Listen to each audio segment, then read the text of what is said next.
My mother and I would take a bus and go to McKeesport for Armistice Day, when the World War I and Spanish-American War veterans would be parading in town. And I was so impressed with these men that came down the first time I ever saw them. And I told my mother, I says, someday I want to be one of those. Those were U.S. Marines. His imagination fully captured by the military lifestyle, Mitchell Paige celebrated his 18th birthday by walking 200 miles to Baltimore to enlist in the Marine Corps. There, after a string of rapid promotions, the young platoon sergeant was sent to join the invasion of Guadalcanal, the first U.S. ground offensive of the war.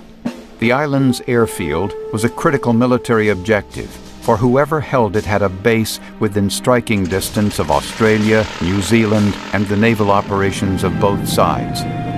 All we had was just a couple miles of terrain to defend, but we were taking a beating from land, sea, and air every day.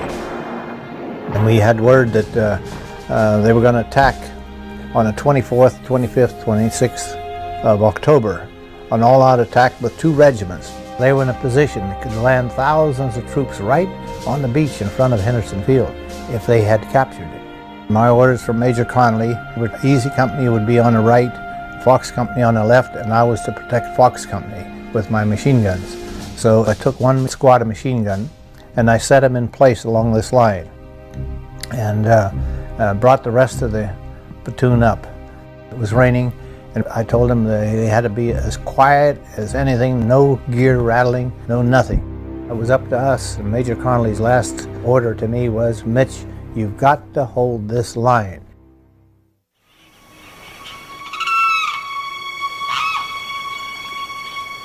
When they hit our line, it was so fast and it was so fierce that it took me 15 years to tell anybody what happened.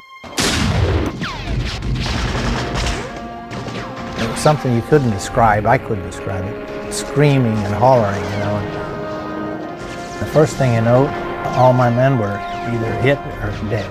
So I'd run back and forth. I'd fire this gun and fire that gun to let them think there were a lot of Marines before the next attack. I was just trying to hold my line and my platoon, trying to keep them alive if I could. And I saw this Japanese come up, and this guy's getting in position with a Nambu machine gun. He got me deader than a doornail. And at that precise moment, I came back and I couldn't go forward to pull the bolt handle back. And I felt a warmth between my chin and my Adam's apple. Who in the world would ever believe that? That fella missed me 30 times. 30 times, 30 bullets went between my chin and my Adam's apple. I know they went there because I could feel the warmth. And the minute that last round went through, I was just like this, tense as could be. And all of a sudden I went, one burst and he was gone. And now it's getting a little lighter. So I stopped looking around, I didn't see anybody, nothing was moving, nothing but just bodies everywhere. So I don't know what possessed me to do it, but those 2 guys, those 2 machine gunners, I screamed over to them. I says, tell everybody over there to fix bayonets, I'm going over the hill. With 2 rifle companies stalled behind him and the majority of the Japanese force spread out ahead, Paige threw 2 belts of ammunition over his shoulders, unclamped one of the red-hot .30 caliber machine guns from its footing, and charged directly into the Japanese line. So I started down the hill, and lo and behold, out of this kunai grass jumps up an officer. And he had 17 or 18 men come up out of the grass, so I just sprayed that machine gun, 1,300 rounds a minute. And I just cut the grass and the men and everybody down.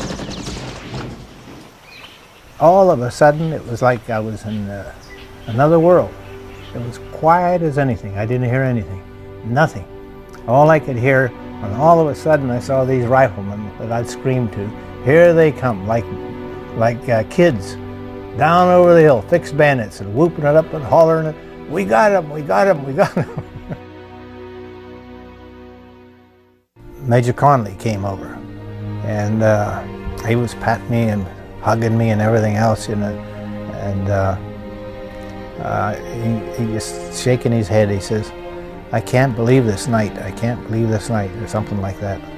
I says, well, God was with us, Major. God was with us. 33 men fought 2,500 Japanese. And every time that I wear my medal, and people ask me, Where did I get it, or how did I get it? I said, well, it belongs to 33 other men.